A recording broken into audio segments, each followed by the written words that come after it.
In March of 2019, Tyeara's 6-month-old son suffered multiple second-degree burns to his arm, side, and leg. She lost custody of the child and was later arrested for aggravated assault, endangering the welfare of a minor, and simple assault. And if convicted, she faces up to 60 years in prison. I was at a friend's house visiting, and I had bathed him in the kitchen sink. I knew that the water changed rapidly when I get in the shower. So I was washing him up in the kitchen sink, and as I'm rinsing his hair off with the hose, it wouldn't release right away. So when it finally released, it came through the faucet and it burnt his skin. They didn't even call the cops or anything when I was at the hospital.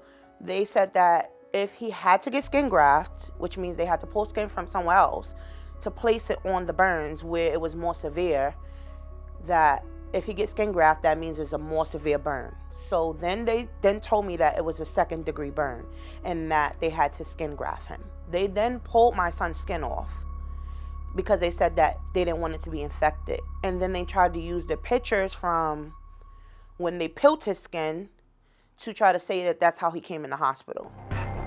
They charged me with aggravated assault on a minor under 6 and endangering the welfare of a child. Tyeara, did you intentionally burn your son? No, I did not.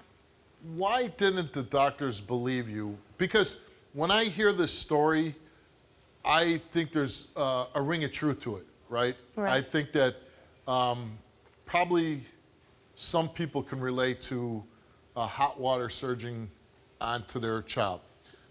When my wife was briefing me this backstage, I said, I remember an incident when my daughter was probably, under a year old, and I was washing her in my kitchen sink in my house, and, all of a sudden there was a surge of hot water.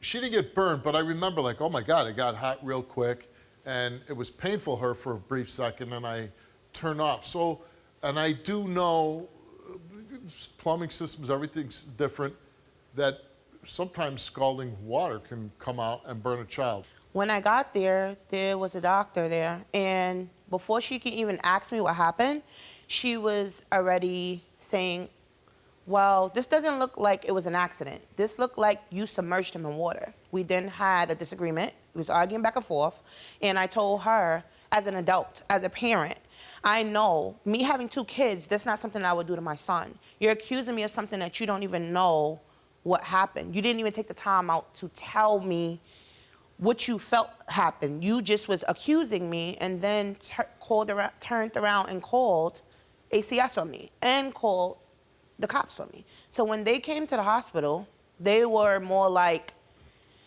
accusing me. They didn't arrest me, but they was saying, oh, you need to come down, you need to come talk to us. And I'm like, y'all already accusing me of something, and I'm not leaving the hospital without my son. So I stayed there 5 days. I was at the hospital 5 days with him, and in the whole 5 days, they wasn't coming, nobody was saying anything. So the 5th day, they told me, oh, your son is going into the foster care system, we can't release him to you. Even though I have him back in my custody, they're still railroading me. They're dragging the whole situation. I gave them proof. I gave them the same pictures. I gave them pictures of him laying in the sink. How long was he taken away from you for? They took him when he was 5.5 months. And how long? And they gave him back March this year, so it's been a whole year. Because I guess they accused you of submerging your son into boiling water. No, he has, when he was born, he had fluid in his ears. So he's not allowed to, the doctor told me not to put him in a tub full of water. So I was holding him in one hand and bathing him in the hose that's connected to the sink. I was rinsing his hair out, trying to avoid putting water, in his face and his hair. And when the hose didn't release itself, the water was running. It was one temperature, but when it finally released, it came through the faucet and it was hot. Yeah. But you can't tell right away from the faucet. Steam don't come up. When I figured that he got burnt when he started yelling. He was crying. Right. So I hurried up and picked him up, and I wrapped him in a towel. I grabbed my phone, and I took him to the room. I'm on the phone with the ambulance telling them what happened. They're like, just leave him on the bed. And when I opened the towel, from the towel cooling off the burns, the skin wound up opening up. DCFS gave your son back. You have him now, right? But this happened in another state.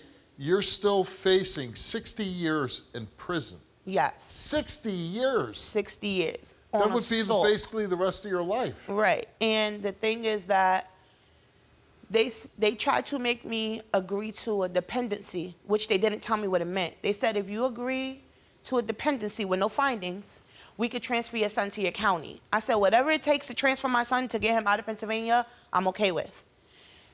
They made me agree to a dependency. When I got my son to Broome County, February, they wound up telling me, you agreed to neglect. I'm like, neglect? They didn't explain it to me. Did any of the authorities go and test this water? No.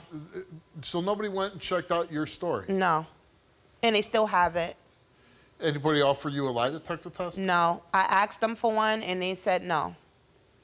So you're here because you really want to clear your name? Yes, for the sake of me and my kids. You know, this is a story, when you think about injuries to children, burning is horrific, right? The pain, when we as adults burn ourselves, it hurts. But a little baby at this point, burning, it's the pain that they must go through. Now, your daughter says, hey, you know, I'm being a good mom, I'm bathing the child, it's an accident, right? Yes. This could have happened to anybody, it happened to her. She's facing basically a life sentence when they're talking about giving her 60 years. That'd probably be the rest of her adult life. Do you believe that your daughter is innocent? I know my daughter's innocent, Steve. I know my daughter didn't do this. And it's sad that the way how they doing it, like I understand Pennsylvania is their own Commonwealth state. They have no right. And that's why we here. But you went and you tested it. And when you did that, what did you find? The water scorched me. The water scorched you. And like she said, it was no steam coming out, so I did not know the water was hot until I put my hand under the water. Right. And it scorched me, so I know it burnt him. Yeah. The fact that your daughter, even though, which it's kind of bizarro, right, this case where she gets the child back, but she's still facing this serious charge.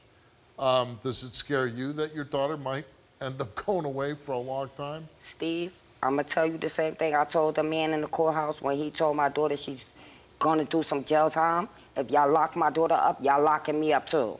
She's a good mother, Steve. She's a loving, caring mother. She'd do anything for her kids. All right, Tyeara, you came here and you took a lie detector test, and we asked you, in March of 2019, did you intentionally burn your son with hot water? You answered no, and the result for your lie detector test is that you told the truth. Told you, Mommy. I feel for you because, and I'm sure there's other parents that are going to be watching the story where something so quick can happen beyond your control, and then to be looked at it in this light. It's draining. It's draining. Like, I went It's through a lot of sad, stress. Steve. It's Like, sad. I suffer from anxiety. Like, I try to shield my kids. Like, it's stressful. Like, I would never do that to my kids. Well, I can't imagine. I mean, honestly, to be facing serious 60 charges, years, they bugging. to be being threatened with so many years in prison, it's hard. And you know, you're a single mother, like all by yourself. Yeah. That's a tremendous load to carry as a young woman. Well, the good thing is you got a mother that also got involved, went there, checked out your story herself. It seems like the system is letting you down, but I hope that this helps you in some way, that you can clear this up. I'm glad you came on the show. I'm glad you cleared your name, and I wish you all the luck with getting this case closed against you. Thank you.